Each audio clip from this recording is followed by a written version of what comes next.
नमस्कार, मैं रविश कुमार। कोविड-19 के संक्रमण ने यह बता दिया है कि इस महामारी को कवर करने में भारत की मुख्य धारा का मीडिया कितना औसत है। महामारी आने के पहले ही न्यूज़ रूम से हेल्थ रिपोर्टर और हेल्थ एडिटर का सिस्टम खत्म हो चुका था। जब यह महामारी आई तो छटनी ने मीडिया के सिस्टम को और छोटा कर दिया। महामारी के मसले को कवर करने में मुख्य धारा का मीडिया, जिनमें खासकर टीवी चैनल हैं, उसकी कई सीमाएं नजर आ गईं।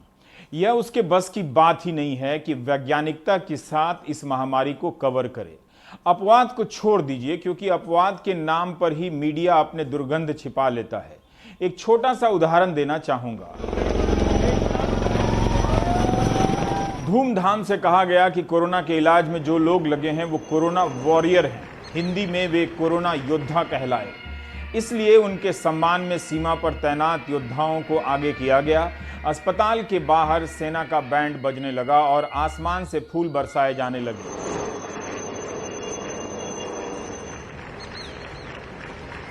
सेना के बैंड का इस तरह का कभी इस्तेमाल नहीं हुआ था, जबकि हर अस्पताल के बाहर यही लिखा होता है कि यहाँ पर हॉर्न ना बजाएं, लेकिन हम अस्पताल के कैंपस में जाकर बाकायदा बैंड बजा रहे थे। इसकी वाहवाही कर रहे थे। पता भी नहीं था कि आने वाले दिनों में उनका बैंड बजने वाला है जो इस वाहवाही में शामिल होंगे। एक सर्वे हो जाना चाहिए कि ऐसी वाहवाही में शामिल कितने लोगों की नौकरियां चली गई हैं, यानी उनका बैंड बज चुका है, तो एक तस्वीर आपके सामने आ जाएगी। खैर, बात हो रही है कि हम सब इस महामारी को कवर करने में कितने अक्षम साबित हुए। जिन्हें नहीं करना था वो भी, जो कर रहे हैं वो भी। एक और उदाहरण देना चाहता हूं। गार्डियन अखबार की वेबसाइट पर ले जाना चाहता हूं। गार्डियन अखबार की साइट पर कई तस्वीरें गुजरती मिल जाएंगी। इस तरह से स्क्रॉल करती हुई आपकी नज़रों से गुजरती ये तस्वीरें उन डॉक्टरों की हैं जो कोरोना के संक्रमित मरीजों का इलाज करते हुए खुद संक्रमित हुए और अपनी जान दे दी। ये सभी अमेरिका के स्वास्थ्य कर्मी हैं। इनमें डॉक्टर हैं, नर्स हैं। इनके अलावा स्वास्थ्य सेवा से जुड़े 11 पेशे के लोगों की जानकारी है। तो आप पहले तो यही जानते हैं कि जब हेल्थ केयर कहा जाता है तो इसमें 13 प्रकार के काम तो आते ही हैं। यहाँ इनकी संख्या 1079 बताई गई है। 26 अगस्त तक के आंकड़े हैं जो गार्डियन के पत्रकारों ने जुटाए हैं। साइट पर लिखा है कि गार्डियन के पत्रकार इन स्वास्थ्य कर्मियों की मौत की पड़ताल कर रहे हैं, यह जानने के लिए कि क्या इन्हें मरना ही था या किसी की लापरवाही से इनकी मौत हुई। इस तरह से 177 स्वास्थ्य कर्मियों की कहानी का संग्रह आपको यहां पर मिलेगा। आप किसी तस्वीर पर क्लिक करेंगे तो कुछ और जानकारी मिलेगी। जैसे आपको पता चलेगा कि लीसा को पालतू जानवरों से प्यार था। प्रिया खन्ना नेफ्रोलॉजिस्ट थीं, मरीजों की जान बचाते हुए जान चली गई।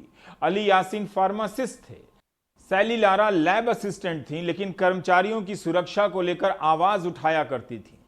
एंटोनिया साइजमोर नर्सिंग सहायक थीं जो 70 साल की उम्र पार करने के बाद भी काम कर रही थीं। अमेरिका में कोविड पर हुई रिसर्च में यह बात बार बार सामने आई है कि काले और लातिनी समुदायों के लोगों पर कोविड का कहीं ज्यादा प्रभाव पड़ा है, और यह ट्रेंड स्वास्थ्य सेवाओं में भी देखा गया है। आप किसी भी स्वास्थ्य कर्मी का नाम डालकर उनके बारे में रिपोर्ट ढूंढ सकते हैं इस वेबसाइट पर। यह अखबार भी आर्थिक संकटों का सामना करता होगा, लेकिन इसके बाद भी कोरोना महामारी की लड़ाई में स्वास्थ्य कर्मियों की शहादत को रिपोर्ट कर रहा है, उनका दस्तावेज बना रहा है। आप इस वेबसाइट पर कितना कुछ जान पाते हैं। यहां डॉक्टर या नर्स की मौत सिर्फ एक संख्या नहीं है।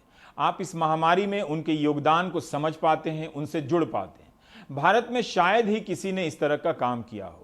डॉक्टरों की संस्था इंडियन मेडिकल एसोसिएशन के पास कोरोना से मरने वाले डॉक्टरों के नाम और उनकी संख्या तो है, लेकिन इससे ज्यादा उनके पास नहीं है, जैसे गार्डियन की वेबसाइट पर है। आईएमए की वेबसाइट से हमें कोविड-19 के शिकार सभी डॉक्टरों की तस्वीरें भी नहीं मिली। संगठन से कुछ तस्वीरें मिली हैं, लेकिन क्या अच्छा नहीं होता कि कम से कम आईएमए की वेबसाइट पर सारे डॉक्टरों की तस्वीरें होती, उनके डिटेल होते कि कहां से पढ़े हैं, क्या स्कॉलरशिप मिली थी, उनके योगदान की थोड़ी जानकारी होती। इंडियन मेडिकल एसोसिएशन ने 30 अगस्त को प्रधानमंत्री को पत्र लिखा है। इस पत्र में लिखा है कि भारत सरकार के आंकड़े के अनुसार 87,000 हेल्थ वर्कर संक्रमित हुए हैं। इनमें से 573 लोगों की कोविड-19 से जानें गई हैं। आईएमए के पास जो डेटा है उसके अनुसार मरने वाले डॉक्टरों की संख्या 307 है। 2006 डॉक्टर संक्रमित हैं। कोविड से मरने वाले 360 डॉक्टरों में से 188 जनरल फिजिशियन हैं जो सबसे पहले मरीजों को देखते हैं। आईएमए के आज के आंकड़ों के अनुसार अब डॉक्टरों की संख्या 326 हो गई है जिनकी मौत हुई है। पत्र 3 दिन पहले लिखा गया था प्रधानमंत्री को। इस 3 दिन के दौरान 19 डॉक्टरों का निधन हो गया है। 30 अगस्त का यह पत्र प्रधानमंत्री से मांग करता है कि इन डॉक्टरों को भी शहीद माना जाए और उनका दर्जा भी भारतीय सेना के शहीदों के बराबर हो। उनकी शहादत का उचित सम्मान किया जाना चाहिए। पति पत्नी में जो जीवित हैं उन्हें योग्यता के अनुसार सरकारी नौकरी दीजिए। यही नहीं, सरकार ने जो सम्मान राशि का ऐलान किया है वो भी सही समय पर और पूरी तरह से परिवारों तक नहीं पहुंच रही है। मीडिया या सरकारें कोरोना को प्राथमिकता के जिस भी नंबर पर धकेल दें, मगर डॉक्टरों को पता है कि आने वाले समय में क्या होने वाला है। आईएमए ने प्रधानमंत्री को लिखा है कि आने वाले समय में यह महामारी और फैलेगी। हेल्थ केयर से जुड़े लोगों की संख्या सीमित है। पूरे देश में एक समान व्यवस्था लागू करने की जरूरत है। डॉक्टरों की किस किस तरह से तैनाती हो रही है इसे लेकर एक जिले में कुछ नियम है तो दूसरे जिले में कुछ और। इससे पता चलता है कि जिलों में संसाधनों और सुविधाओं की कितनी कमी है, जिस कारण डॉक्टरों पर दबाव बढ़ रहा है और वे थक रहे हैं। बिना अवकाश दिए लगातार 24 घंटे के लिए ड्यूटी नहीं दी जा सकती है। पीपीई किट में कोई लंबे समय तक काम नहीं कर सकता है। डॉक्टरों की मेहनत ही है कि भारत में केस फैटेलिटी रेट यानी मृत्यु दर कम है। इस समय मेडिकल सेवा को मजबूत करने की जरूरत है, दुरुस्त करने की जरूरत है। 24 मार्च को तालाबंदी हुई कि स्वास्थ्य सेवाओं की तैयारी करेंगे। 4 महीने में यह तैयारी है कि इंडियन मेडिकल एसोसिएशन को लिखना पड़ रहा है कि सुविधाओं को बेहतर कीजिए और रेडिकल स्ट्रेटजी अपनाइए, क्रांतिकारी रणनीति अपनाइए। 87,000 स्वास्थ्य कर्मी कोरोना से संक्रमित हुए हैं। सरकार के अनुसार 573 स्वास्थ्य कर्मियों की मौत हुई है, लेकिन आईएमए के अनुसार 326 डॉक्टरों की मौत हुई है। संगठन के महासचिव डॉक्टर आरवी अशोकन ने कहा है कि 50 लाख की सम्मान राशि तय हुई है, वह भी नहीं पहुंच रही है। प्राइवेट डॉक्टरों को शामिल नहीं किया गया इसमें। इन्हीं बातों पर प्रधानमंत्री को 8 अगस्त को भी एक पत्र लिखा गया था। तब 196 डॉक्टरों की मौत हुई थी। उस पत्र का भी कोई जवाब नहीं आया।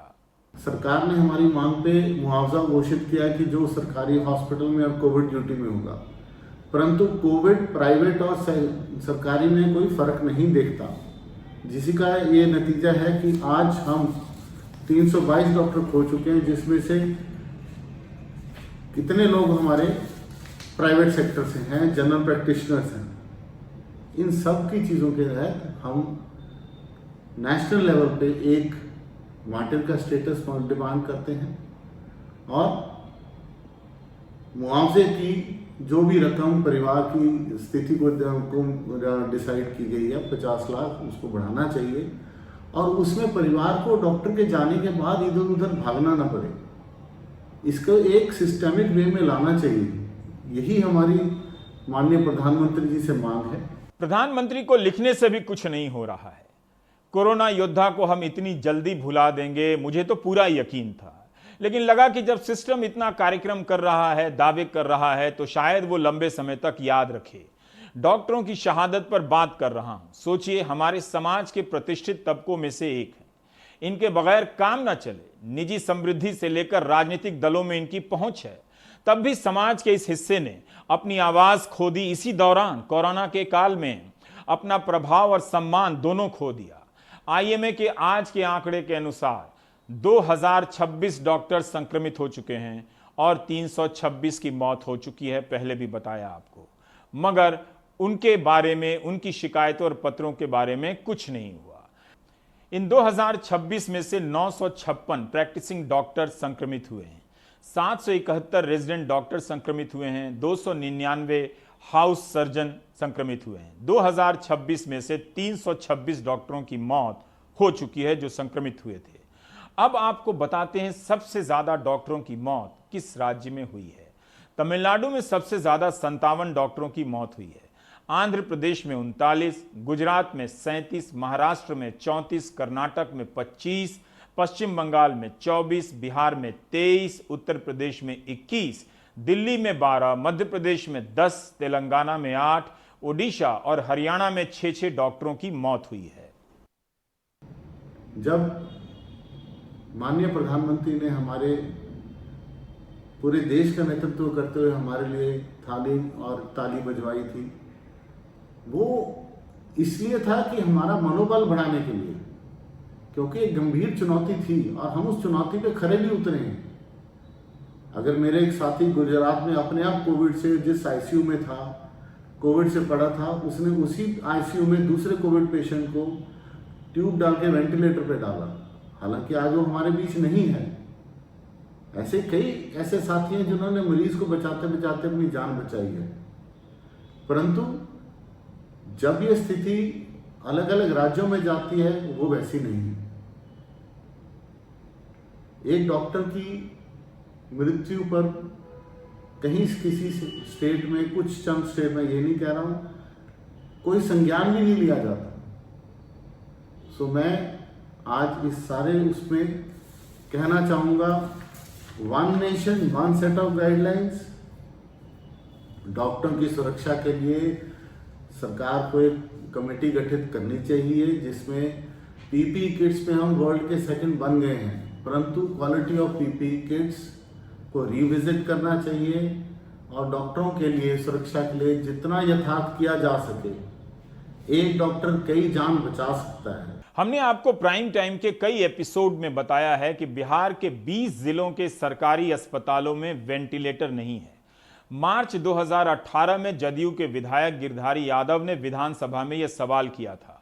उसी सवाल के जवाब में स्वास्थ्य मंत्री मंगल पांडे ने सदन में कहा था कि 20 जिलों के सरकारी अस्पतालों में एक भी वेंटिलेटर नहीं है, लेटेस्ट हमें पता नहीं। बीबीसी की एक रिपोर्ट आई थी हाल में, बिहार में डॉक्टरों के 61% पद खाली हैं। 10,609 स्वीकृत पद हैं डॉक्टरों के, लेकिन 6,437 पद खाली हैं। यह स्वास्थ्य मंत्री मंगल पांडे का ही जवाब है जो उन्होंने विधानसभा में दिया था। बिहार में डॉक्टरों का अपना जलवा रहता है। यहां के अस्पतालों की खराब हालत पर चर्चा करने से कोई फायदा नहीं है। वैसे कहीं के भी अस्पताल की हालत पर चर्चा करने से कोई फायदा नहीं है। जब 4 महीने के कोविड महामारी के दौर में कुछ नहीं हुआ तो क्या फायदा। लेकिन बिहार आईएमए के अध्यक्ष बताते हैं कि किसी डॉक्टर को सरकार ने अभी तक 50 लाख रुपए की सम्मान राशि नहीं दी है। सबसे बड़ी बात यह है कि केंद्र सरकार ने कोविड से लड़ने के लिए डॉक्टरों को सम्मान देते हुए शहीद होने वाले डॉक्टरों के लिए उन्होंने एक इंश्योरेंस स्कीम लागू किया था। जो इंश्योरेंस स्कीम के मुताबिक जो डॉक्टरों की मौत होगी उन्हें 50 लाख रुपए दिए जाएंगे। आज जहां तक मेरी जानकारी है, देश में किसी भी डॉक्टर को अब तक ये पैसा नहीं दिया गया है। दूसरी बात, प्राइवेट सेक्टर में के डॉक्टर बहुत ज्यादा मौतें हुई हैं और उनके बारे में अभी राज्य सरकारें भी ये उनको नहीं मालूम है कि उन्हें पैसा देना है या नहीं देना है। इसलिए केंद्र सरकार को सही ढंग से आना पड़ेगा। आज उनके कहने के बावजूद ही और एपिडेमिक एक्ट के दबाव में भी हमारे प्राइवेट डॉक्टरों ने बहुत बड़ी कुर्बानियां दी हैं कोविड काल में काम करके। कोविड में डायरेक्ट इनडायरेक्ट कोविड संबंधी कार्य उन्होंने किया है, इसलिए उनको भी ये मुआवजा दिया जाना, ये इंश्योरेंस का फायदा दिया जाना एक न केवल न्याय संगत होगा बल्कि आवश्यक है। आईएमए के, नेशनल आईएमए के साथ साथ बिहार आईएमए इस संघर्ष को सरकार से उन डॉक्टरों के साथ न्याय के इस संघर्ष को के लिए लड़ेगा और हम उम्मीद है कि सरकार अपने वायदे के मुताबिक सभी डॉक्टरों को, सरकारी एवं प्राइवेट डॉक्टरों को इस कुर्बानी के लिए उनके साथ एक न्याय करेगी। तो आपने देखा कि बिहार में भी 20 से अधिक डॉक्टरों की कोविड-19 से मौत हुई है। इन्हें कोरोना योद्धा कहा गया। अस्पताल के बाहर सेना के बैंड बजाए गए, फूल बरसाए गए, तरह तरह की नौटंकियां की गई। नौटंकियां बोल रहा हूं मैं। अगर ये नौटंकी नहीं होती तो बिहार के जिन डॉक्टरों का निधन हुआ है उन्हें अब तक 50 लाख रुपए की सम्मान राशि वैसे ही दे दी गई होती, जिस तरह से दिल्ली में अरविंद केजरीवाल डॉक्टरों को पैसे देकर आते हैं, चेक देकर आते हैं और परिवार से मिलकर फोटो भी ट्वीट करते हैं, तो कम से कम पता चल जाता है कि इन्होंने सम्मान राशि दे दी है। उत्तर प्रदेश में 21 डॉक्टरों की मौत हो गई है। 31 अगस्त को देवरिया के कोविड अस्पताल के इंचार्ज डॉक्टर राजीव रंजन गोंड का निधन हो गया। वे सिर्फ 39 साल के थे, नौजवान डॉक्टर थे, काम अच्छा करते थे। रिश्तेदारों ने आरोप लगाया कि जब गोरखपुर के अस्पताल में लाए गए तब उन्हें 3 घंटे तक जनरल वार्ड में रखा गया, जबकि उनकी तबीयत बहुत खराब थी। डॉक्टर गोंड अपने कर्तव्य के प्रति समर्पित डॉक्टर माने जाते हैं। सर अभी ऑक्सीजन लगा दिया जाए कि ठीक है, ऑक्सीजन लगा दिया जाए। लेकिन आप इस वीडियो में देखिए कि खुद एक डॉक्टर को कैसे लाया गया था अस्पताल। गोंड ने खुद कोविड के कई मरीजों के इलाज किए हैं, मगर ये तस्वीर बताती हैं कि हम अपने डॉक्टरों का कितना ख्याल रख रहे हैं। प्रशासनिक दबाव काम का होता है कि काम कीजिए, सुविधाओं के विस्तार का नहीं होता है। यही कारण था कि करीब 4 हफ्ते पहले वाराणसी से 28 और बस्ती जिले से 25 मेडिकल अफसर सामूहिक इस्तीफा दे दिए थे, जिसे बाद में वापस कराया गया। किसी भी महामारी को नियंत्रित करने के लिए चिकित्सा विभाग एवं प्रशासन में काफ़ी समन्वय की जरूरत होती है। हमारा ये मानना है, हमारे आईएमए का मानना है कि चिकित्सा विभाग को स्वतंत्र छूट देनी चाहिए, उनको स्वतंत्र देना चाहिए ताकि एपिडेमिक को प्रॉपर ढंग से कंट्रोल किया जा सके। दूसरी चीज आप देखेंगे कि पूरे देश के चिकित्सक प्रशासनिक दबाव के कारण थोड़े स्ट्रेस में काम कर रहे हैं। इसका उदाहरण अभी आपने कर्नाटक में देखा होगा, जहां कर्नाटक में एक चिकित्सक ने आत्महत्या की। दूसरी चीज उत्तर प्रदेश की जहां तक बात करते हैं कि उत्तर प्रदेश में अलीगढ़ में एक वरिष्ठ चिकित्सक के साथ अशोभनीय व्यवहार हुआ, जिसके संदर्भ में पीएमएस एसोसिएशन ने इंडियन मेडिकल एसोसिएशन ने माननीय मुख्यमंत्री जी को एक पत्र लिखा है और हमारे माननीय मुख्यमंत्री जी काफी न्यायप्रिय हैं, काफी संवेदनशील हैं और इस मुद्दे पर भी ध्यान देंगे। बस्ती जनपद में प्रशासनिक दबाव के कारण 26 चिकित्सकों को इस्तीफा देना पड़ा, जो बाद में वापस ले लिया। लखनऊ में प्राइवेट जो पैथोलॉजी लैब्स हैं जो कोविड की जांच कर रहे हैं, ज्यादा पॉजिटिव देने के कारण उनको धमकाया गया। मुरादाबाद में एक वरिष्ठ चिकित्सक के साथ पुलिस उपाधीक्षक द्वारा दुर्व्यवहार किया गया। इन सब चीजों के कारण हमारे चिकित्सक काफी दबाव में हैं। दूसरी जो डिमांड है हमारी, चिकित्सकों को शहीद का दर्जा देना चाहिए, क्योंकि हमारे चिकित्सक कोविड से लड़ते हुए शहीद हो रहे हैं और उन सभी शहीद चिकित्सकों के सभी क्लेम्स का भुगतान यथाशीघ्र कर देना चाहिए। सिर्फ 336 डॉक्टरों की मौत नहीं हुई है, यह कोई संख्या नहीं है। हम नहीं जानते कि डॉक्टरों को किस तरह की लापरवाही झेलनी पड़ी अस्पताल में, किस तरह की असुविधा और खराब व्यवस्था के कारण वे कोविड के शिकार हुए। प्रधानमंत्री को लिखे पत्र में कहा गया है कि जिलों की हालत खराब है, वहां के अस्पतालों में एक समान न तो व्यवस्था है न सुविधा है। अब यह महामारी जिलों में फैल रही है। अगर वहां इलाज के बगैर मरीजों की जान चली जाए या डॉक्टर की जान चली जाए तो कौन जिम्मेदार होगा? यही नहीं, डॉक्टर खुलकर क्यों नहीं बोलते हैं कि जिले के अस्पताल में इलाज का प्रोटोकॉल कैसा है, सुविधाएं कैसी हैं? क्या उनके चुप रहने से उनके सहयोगियों की जिंदगी बच गई? नहीं बची तो फिर बोलते क्यों नहीं हैं? अब हर एक चीज के लिए डॉक्टर शोर मचाए, ये स्थिति हिंदुस्तान में आनी नहीं चाहिए, किसी भी देश में नहीं आनी चाहिए। कई इतनी जगह है जहां पे टेम्पररी पे डॉक्टर को रखा, उसकी सैलरी नहीं आती टाइम पे, जिसको प्रधानमंत्री ने भी संज्ञान में लिया और स्टेट्स को एडवाइजरी भी दी। एक वेंटिलेटर तो हम बना सकते हैं, पर एक डॉक्टर को बनाने में 15 साल लगते हैं और उसके लिए जो काम करने का माहौल बनाना, वो सरकार, 2 तरह के सेक्टर हैं, एक सरकारी और एक प्राइवेट। सो कोविड का सारा जिम्मा सरकारी पर आया और हमारे सरकारी साथियों ने अपने काम से बढ़ चढ़ के कोविड की बीमारी को समझा भी, मैनेज भी किया और उसको अच्छी तरह से मीट भी किया। परंतु अब मैं देखता हूं उनके लिए टारगेट सेट कर दिए जाते हैं। बीमारी को टारगेट सेट करके लड़ा नहीं जा सकेगा। इसका एक सबसे बड़ा एग्जाम्पल है हमारा कर्नाटका में एक साथी, वो टारगेट के प्रेशर के नाते सुसाइड कर गए। एक रिपोर्ट मेरे पास कई जिलों से आती है जहां टारगेट सेट कर दिए जाते हैं, या बोल दिया जाता है पर्चा दर्ज कर देंगे या आपको वो कर देंगे। ऐसा भी नहीं कि डॉक्टर चुप ही रहे। कई जगहों पर रेजिडेंट डॉक्टरों ने पत्र लिखा, प्रदर्शन भी किया, मगर थोड़े बहुत बदलाव के साथ वापस वही सब होने लगा। आखिर डॉक्टर भी कब तक प्रदर्शन करेंगे? पर क्या यह दुखद नहीं है कि एक डॉक्टर पर कितने लोगों की जिंदगी दांव पर है? उसकी मौत को कहीं कोई दर्ज नहीं किया जा रहा है। कुछ की जानकारी तो मीडिया में आई होगी, लेकिन आप ज्यादातर के बारे में नहीं जान सके कि वे किस तरह के डॉक्टर थे, कितनी मेहनत से, किन परिस्थितियों से गुजरते हुए वो डॉक्टर बने और अपनी जिंदगी बनाई। मुंबई के डोंबिवली में जनरल फिजिशियन डॉक्टर मिलिंद वैरागी का 8 जुलाई को कोविड के कारण निधन हो गया। डॉक्टर मिलिंद 56 साल के थे। 2 जुलाई की शाम तबीयत में तेजी से गिरावट आई और आईसीयू में भर्ती किए गए। 4 जुलाई को उन्होंने परिवार के व्हाट्सएप ग्रुप पर खुद ही मैसेज किया कि उनके लिए प्लाज्मा डोनर ढूंढिए। 5 तारीख से मैसेज का जवाब देना बंद कर दिया। 6 जुलाई को पत्नी से सुबह 5 बजे आखिरी बार बात की, सिर्फ हाँ या ना में जवाब दे पा रहे थे। 7 तारीख को उन्हें इंक्यूबेट किया गया, मगर फेफड़े केवल 10% ही काम कर रहे थे। रात तक उनकी किडनी ने काम करना बंद कर दिया। 8 अगस्त रात 12:08 पर उनका निधन हो गया। हमें भेजे गए मैसेज में परिवार ने उनका इलाज करने वाले तमाम डॉक्टरों और नर्सों का शुक्रिया अदा किया है।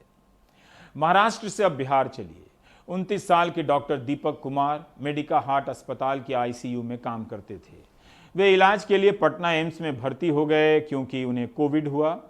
कभी घर लौटकर नहीं आए। डॉक्टर दीपक की पत्नी और 2 बेटे हैं। एक बेटा 2 साल का है, एक 6 साल का है। बुजुर्ग माँ हैं, सास ससुर हैं। दीपक की पत्नी के पास कोई वित्तीय सपोर्ट नहीं था, बीमा तक नहीं था। दीपक प्राइवेट अस्पताल में काम करते थे, इसलिए 50 लाख की राशि भी नहीं मिली। उनके दोस्तों ने डॉक्टर दीपक के परिवार के लिए अभियान चलाया, लोगों से मदद मांगी। 76 लोगों ने मदद की। किसी ने 2500 दी, किसी ने 5000, किसी ने 10,000 दिए, तो किसी ने 25,000 की राशि दी। जाहिर है ये काफ़ी नहीं है। क्या आप जानते थे कि जब डॉक्टरों को कोरोना योद्धा कहा गया तो जान देने वाले डॉक्टरों में इस बात का फर्क किया जाएगा कि वे सरकारी योद्धा हैं या प्राइवेट अस्पतालों के योद्धा हैं? कई एक्सपर्ट ने जोर दिया था कि कोरोना काल में स्वास्थ्य सुविधाओं का विस्तार करना पड़ेगा, डॉक्टरों और नर्स सहित हेल्थ वर्कर की नियुक्तियां करनी होंगी। इन मामलों में कुछ हुआ नहीं।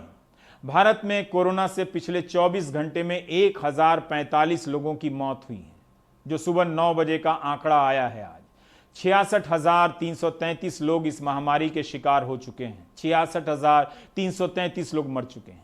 इतनी मौतों के बाद भी जनजीवन में हम इस महामारी के साथ सतर्कता के साथ जीने का अनुशासन कायम नहीं कर पाए हैं।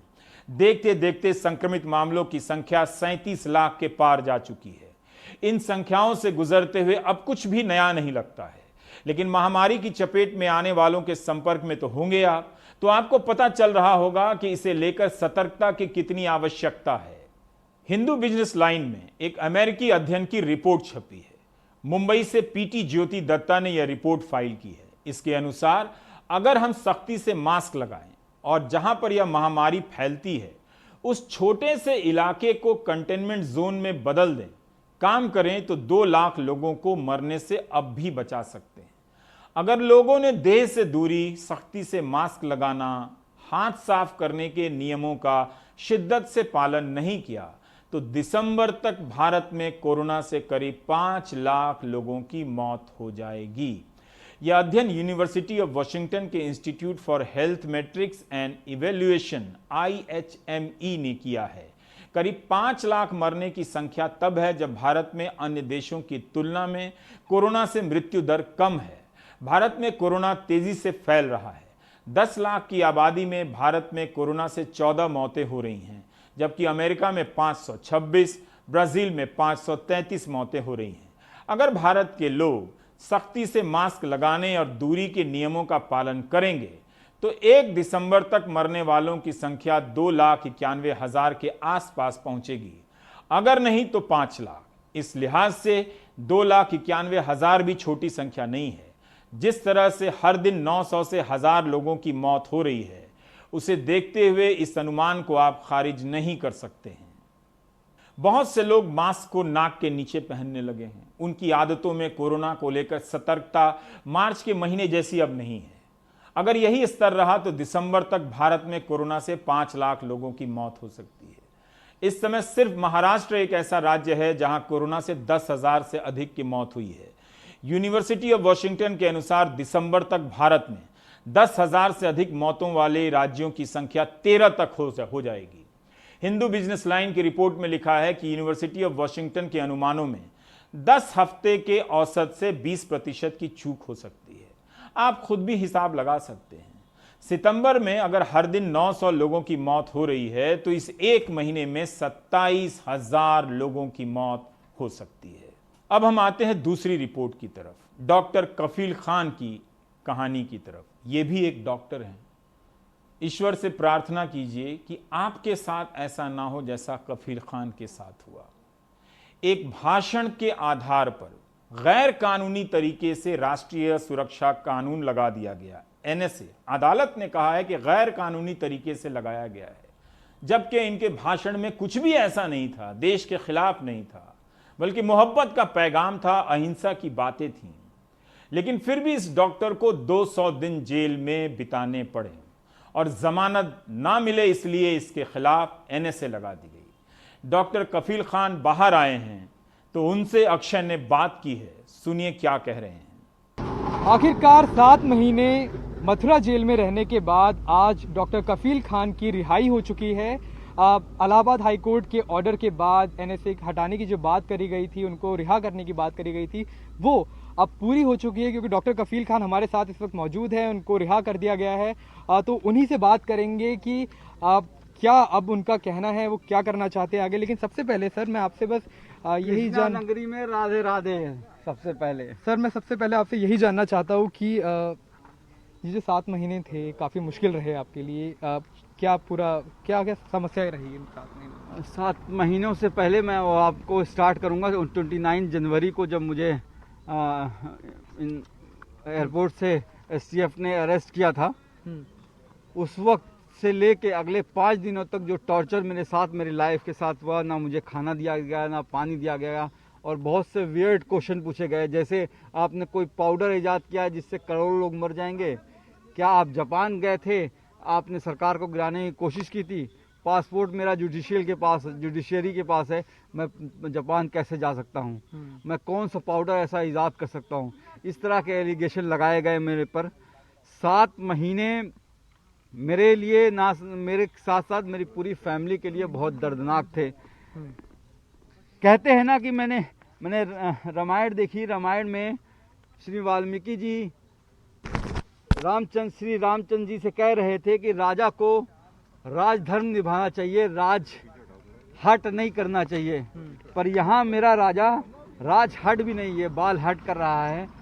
बीआरडी ऑक्सीजन ट्रेजेडी के बाद government sponsored victimisation is continued, और ये बात इस हाई कोर्ट के ऑर्डर में भी लिखी हुई है कि जब से the petitioner and his family member including the detainee were continuously harassed and victimised by the state authority including the district administration Gorakhpur. तो ये हालत है सर। अगर मैं आपसे जानना चाहूँ, ये जो पूरा का पूरा एनएसए लगाया गया आपके ऊपर, ये स्पीच के ऊपर था, तो उसके बारे में ये स्पीच के ऊपर नहीं था यार। हाँ। देखो, मैंने 12 दिसंबर 2019 को मैंने स्पीच दी थी एनटीसीए के खिलाफ। जो कहा गया भड़काऊ भाषण की बात करते हैं, 12 दिसंबर को दी थी। 12 दिसंबर से 29 जनवरी तक इन्होंने ना मुझे बताया कि कोई एफआईआर है और ना ही मुझे अरेस्ट किया। 23 जनवरी को आपको याद होगा बीआरडी ऑक्सीजन ट्रेजेडी में मुझे क्लीन चिट मिल गई थी अक्टूबर-नवंबर में। 23 जनवरी को जो इन्होंने सेकेंड इंक्वायरी बनाई थी उसकी भी रिपोर्ट आ गई 23 जनवरी को, उसमें भी मुझे क्लीन चिट मिल गई थी। अब सरकार के पास कुछ समझ नहीं आ रहा था क्या करें, इस वजह से, सिर्फ और सिर्फ इस वजह से इन्होंने मुझे 29 तारीख को गिरफ्तार किया था। बेल 10 फरवरी को मिल गई, फिर भी 4 दिन तक कोर्ट के ऑर्डर के बावजूद मुझे जेल में रखा गया, जो कि कंटेम्प्ट ऑफ कोर्ट बनता है। उसके बाद भी जब उनको कुछ समझ नहीं पाया क्या करे, तो उन्होंने स्ट्रिंजेंट नेशनल सिक्योरिटी एक्ट लगा दिया, जैसे मैं टेररिस्ट हूँ। क्या बच्चों को बचाना टेररिस्ट एक्ट है? Sir ji, chief justice Allahabad high court ने साफ साफ लिखा है कि डॉक्टर कफील ने अपनी स्पीच में इकोनॉमी, एम्प्लॉयमेंट, रोड, हाउसिंग की बात की है। डॉक्टर कफील ने यूनाइटेड इंडिया की बात की है। डॉक्टर कफील ने कहा है कि it is not just for Muslims, it is not for everyone. Doctor Kafeel ने बात की है जो 8 लाख बच्चे मर गए हैं इंडिया में, उनकी बात की है। डॉक्टर कफील ने बात की है कि 72% पॉपुलेशन जो है उनको हेल्थ फैसिलिटी नहीं है, 50% of our population are malnourished. तो डॉक्टर कफील ने इस बारे में बात की थी। डॉक्टर कफील ने कोई ऐसी बात नहीं की थी। डॉक्टर कफील ने कहा था वजूद की लड़ाई का मतलब ये नहीं है कि लड़ो, वजूद की लड़ाई का मतलब है डेमोक्रेटिक वर्ड में वे में पीसफुल प्रोटेस्ट करो। सर जो अगर बात करी जाए आपके परिवार की तो उसमें क्या क्या समस्याएं हुई इन पूरे के पूरे दौरान के समय जब आप जेल में? यार आपको पता है कि लोअर कोर्ट से लेके हाई कोर्ट से लेके सुप्रीम कोर्ट तक दौड़ना पड़ा, बहुत पैसे खर्च होते हैं, फाइनेंशियली हम लोगों को तोड़ दिया उन्होंने। सरकार ने बहुत तरह से पूरी फैमिली को हरास किया, ना सिर्फ मुझे, पूरी फैमिली को। तो मुझे लगता है कि मुझसे ज़्यादा मेरी फैमिली ने सफ़र एक किया। आखिरी चीज़ मैं यही जानना चाहता हूँ कि आगे आप क्या करना चाहेंगी? जैसे आपने पेशकश करी थी कि आप कोरोना वायरस जो है देश में उसमें आप लोगों की मदद करना चाहते हैं, तो आगे आपका क्या कदम रहेंगे? अभी कोरोना वायरस में मैं स्टार्टिंग से ही मदद करना चाहता था। मैंने जब इंडिया में कोरोना वायरस नहीं आया था तभी एक वीडियो मैंने रिलीज कर दिया था 27 जनवरी 2020 को, यानी कि पहला केस इंडिया में 30 जनवरी 2020 को आया है, लेकिन मैं 27 जनवरी को ही वीडियो बना के डाल दिया था क्या करना है, कोरोना वायरस से कैसे बचना है। इसके अलावा मैंने 19 मार्च को माननीय प्रधानमंत्री नरेंद्र मोदी जी को लेटर में साफ साफ लिखा हुआ है कि कम्युनिटी ट्रांसमिशन से स्टेज 3 से हम बचा नहीं पाएंगे, 30 से 40 लाख लोग इफेक्टेड हो जाएंगे, हमें ये करना है। अभी हमारे सामने जो आसाम, बिहार, केरल, तमिलनाडु, कर्नाटका में जो बाढ़ आया है, बाढ़ जो आता है तो वो बहुत बड़ा डिस्ट्रक्शन करता है, पर उसके बाद जब पानी चला जाता है तो एक महामारी फैला देता है। मलेरिया, डेंगू, चिकनगुनिया, बहुत कालरा, बहुत सी बीमारियां डालता है। तो मेरी ये योजना है कि डॉक्टर कफील खान हेल्थ मिशन के द्वारा एक मल्टीपल कैंप्स लगाए जाएं और गरीबों लोगों की मदद किया जाए। और एज अ कोरोना वॉरियर मैं अपनी जितनी भी नॉलेज है उसको यूज़ करके कोई मेडिसिन बनाना चाहूँगा अपनी टीम के साथ, और वैक्सीन में एज अ वॉलंटियर अपने आप को प्रेजेंट करना चाहूँगा। जी बिल्कुल, धन्यवाद। डॉक्टर कफील खान हमारे साथ थे और जो वो बता रहे थे वो यही है कि 7 महीने NSA लगने के बाद भी, जेल में रहने के बावजूद वो आगे आके समाज की मदद करना चाहते हैं। आगे चलकर जो बाढ़ प्रभावित इलाके हैं वहाँ जाकर लोगों की मदद करना चाहते हैं। तो यही उनका कहना था। बस कुछ समय पहले ही वो जेल से निकले हैं। ये भी कह रहे थे कि घर पे जाएंगे, कुछ समय आराम करना चाहेंगे, लेकिन फिर से डॉक्टर कफील खान अब लोगों की सेवा के लिए तत्परता से जुड़ने की कोशिश करेंगे, ये उनका कहना है। कैमरा पर्सन संजय कौशिक के साथ मैं अक्षय डोंगरे, NDTV इंडिया। तो आप देख रहे हैं प्राइम टाइम, बाकी ब्रेक के बाद।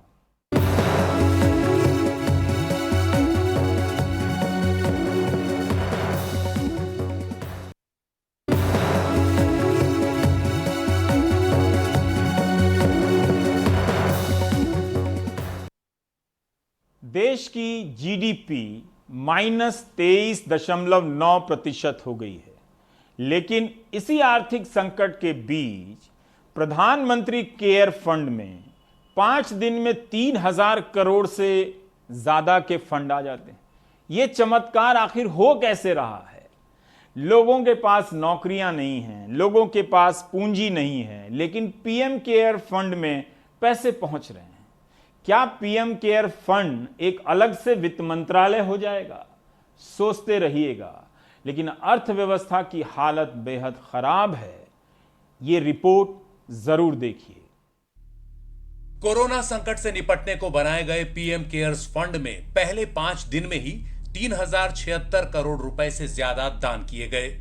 इस साल 27 मार्च को यह फंड स्थापित किया गया और 31 मार्च तक ही इसमें इतनी बड़ी धनराशि दान के रूप में आ गई। सरकार की ओर से जारी फंड के ऑडिट स्टेटमेंट में यह बात कही गई है। 3,076.62 करोड़ रुपए में से 3,075 करोड़ 85 लाख रुपए देश के ही लोगों ने स्वैच्छिक दान किए और सिर्फ 39,67,000 ही विदेशी दानदाताओं ने दिए। बयान के मुताबिक PM केयर्स फंड जो शुरू में 2.25 लाख रुपए की पूंजी से शुरू हुआ, उसे 31 मार्च तक 35 लाख रुपए का ब्याज भी मिला। लेकिन खास बात यह है कि PM केयर्स फंड की वेबसाइट पर अपलोड हुए इस बयान में देशी और विदेशी दानदाताओं की पहचान नहीं बताई गई है। पूर्व वित्त मंत्री P चिदंबरम ने एक के बाद एक ट्वीट्स में पूछा कि इन दयालु दाताओं के नाम प्रकट नहीं किए जाएंगे, क्यों? प्रत्येक अन्य NGO या ट्रस्ट एक सीमा से अधिक राशि दान करने वाले दानकर्ताओं के नाम प्रकट करने के लिए बाध्य है। इस दायित्व से पीएम केयर्स फंड को छूट क्यों है? दान पाने वाला ज्ञात है, दान पाने वाले ट्रस्टी ज्ञात हैं, तो ट्रस्टी दानदाताओं के नाम उजागर करने से क्यों डर रहे हैं? प्रधानमंत्री नरेंद्र मोदी इस ट्रस्ट के चेयरमैन हैं और ट्रस्ट की डीड में कहा गया है कि यह फंड आरटीआई कानून के तहत एक पब्लिक अथॉरिटी नहीं है। इसी साल जून में पीएमओ ने एनडीटीवी की इस सिलसिले में एक सूचनाधिकार याचिका इसी आधार पर खारिज कर दी थी। ये एक आरटीआई है जो कि हमारे सहयोगी अरविंद गुणशेखर ने भेजी, जिससे ये जानकारी प्राप्त करने की कोशिश की उन्होंने कि बोर्ड ऑफ ट्रस्टीज़ में कौन कौन है, डोनेशंस का ब्रेकअप दे दें, फंड कहाँ कहाँ मिला, कैसे नहीं मिला। उन्होंने एक बात जानने की कोशिश की और इसके जवाब में अगर आप देखें, ये वाला लाइन अगर आप यहाँ जूम करें तो आप देखेंगे रिमार्क्स में लिखा हुआ है, PM cares fund is not a public authority under the ambit of section 2H of the RTI act.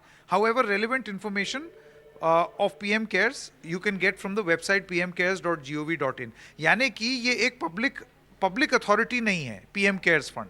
तो पब्लिक अथॉरिटी नहीं है तो इसका मतलब प्राइवेट अथॉरिटी होगी, और अगर प्राइवेट अथॉरिटी है तो पी चिदम्बरम पूर्व वित्त मंत्री का कहना है तो फिर किसी और ट्रस्ट या किसी और एनजीओ जो कि प्राइवेट अथॉरिटी है उसकी तरह आपने डोनर्स लिस्ट, दानदाताओं की सूची क्यों नहीं दी? इस बीच ये सवाल भी उठा था कि जब प्रधानमंत्री राष्ट्रीय राहत कोष है तो अलग से पीएम केयर्स फंड बनाने की जरूरत क्या थी। यह भी सवाल उठा कि जब नेशनल डिजास्टर रिस्पांस फंड है तो पीएम केयर्स फंड की जरूरत क्या है और इसका पैसा उसमें ट्रांसफर कर दिया जाए। लेकिन पिछले ही महीने सुप्रीम कोर्ट ने इस मामले में आदेश देते हुए स्पष्ट कर दिया था कि कोरोना संकट के लिए बने पीएम केयर्स फंड का पैसा नेशनल डिजास्टर रिस्पांस फंड में ट्रांसफर करने की जरूरत नहीं है। कोर्ट के मुताबिक पीएम केयर्स फंड एक चैरिटेबल ट्रस्ट है। सरकार अगर चाहे तो पैसा ट्रांसफर कर सकती है, लेकिन इसके लिए बाध्य नहीं है। तो साफ है कि न तो पीएम केयर्स फंड का पैसा कहीं और ट्रांसफर होगा और न ही यह पता चल पाएगा कि इसमें दान देने वाले लोग कौन हैं, और इस तरह विपक्ष के लिए सवाल उठाने का मौका बना रहेगा। Bureau report, NDTV India.